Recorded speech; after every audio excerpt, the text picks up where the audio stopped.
In this video, let us learn about the chapter Ratio and Proportion, which is ICSE 10th Standard Syllabus. So let's learn from the basic to the advanced level. So first let's learn what a ratio is. It is the relation between two quantities of same kind and having same unit. So two quantities are there. So this is quantity 1 and this is quantity 2. So two quantities are there. Both quantities are having same kind. What do you mean by that? If quantity 1 is measured in length, even quantity 2 will be measured in length. If quantity 1 is measured in time, even the quantity 2 will be measured in time. So this is the meaning for quantities having same kind. So two quantities are of same kind means if the first quantity is measured in length, even the second quantity will be measured in length. If the first quantity is measured in time, even the second quantity will be measured in time. Next, having same unit. What do you mean by that? If the unit of the first quantity is centimeter, then the unit of second quantity should also be centimeter. If the unit of first quantity is seconds, even the unit of the second quantity should be seconds.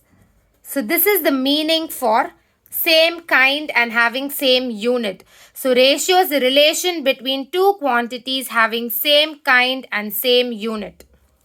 What is the next point about ratio? It has no unit. Now, generally we'll write ratio in this form. A is to B. This symbol is known as is to. So, A is to B. So, this can also be written as A divided by B. So, what do you mean by ratio has no unit? So, A is quantity 1 and B is quantity 2. Now, for example, if the unit of A is centimeter, the unit of B is also centimeter because both the quantities should have same unit when it comes to a ratio. So, centimeter will get cancelled, therefore there will be no unit. That is why we are telling that ratio has no unit and it should be written in this form, which is read as A is to B. This symbol is known as is to. This A is to B can be written as A divided by B. So, A divided by B. In general terms, we'll tell that A is the numerator and B is the denominator. Whereas in ratio, we will tell that the numerator is antecedent and the denominator is consequent. So these are the names for the numerator and the denominator when it comes to ratio. Next point about ratio is it must be expressed in the form which is very simple. That is, it should be expressed in the simplest form. Now if you take 2 is to 6, this is a ratio. This I can write it as 2 divided by 6. I am able to divide this 2 with 6 in two tables. So 1 divided by 3. Whereas if you take this 1 divided by 3, I am not able to divide it further. So I can say that the simplest form for the ratio 2 is to 6 is 1 divided by 3. So this is the final answer for this ratio. And it must be in the simplest form. Since this is in the simplest form, I can say that this is correct. And I can stop it here itself. So what are the things we saw about ratio? It is relation between two quantities of same kind and same unit.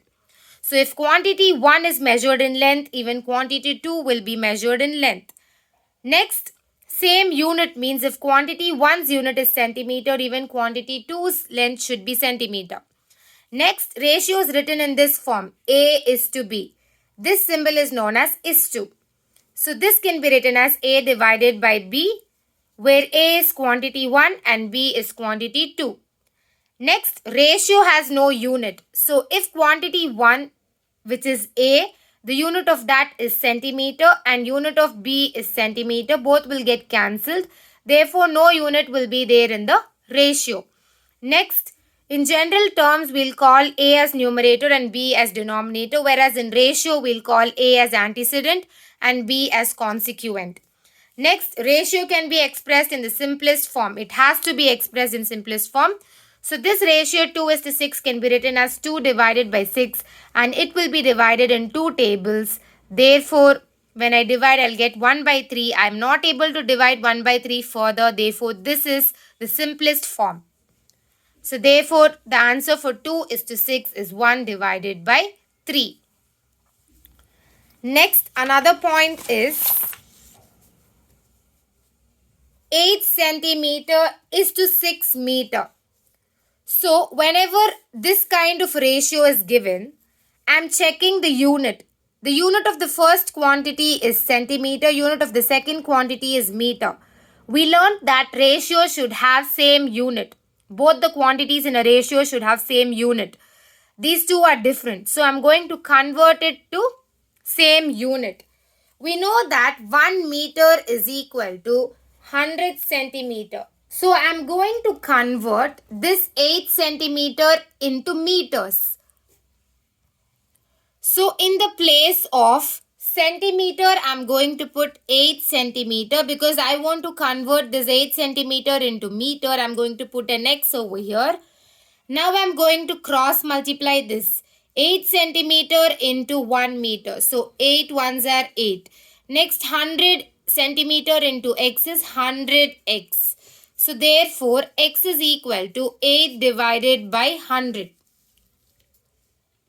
So when I cancel this, 4 divided by 50, 2 divided by 25, therefore X is equal to 1 divided by 12.5, which is equal to 0.08 meter. Therefore, I have converted this 8 centimeter into meter and I have got this answer. So, 0.08 meter is to 6 meter. So, in the place of 8 centimeter, I have substituted 0.08 meter is to the 6 meter I have written as it is. So, now the quantities unit are same. The first quantity's unit is also meter. The second quantity's unit is also meter. Therefore, this is a ratio. If you like this video, please like, subscribe and share it with your friends. Thank you.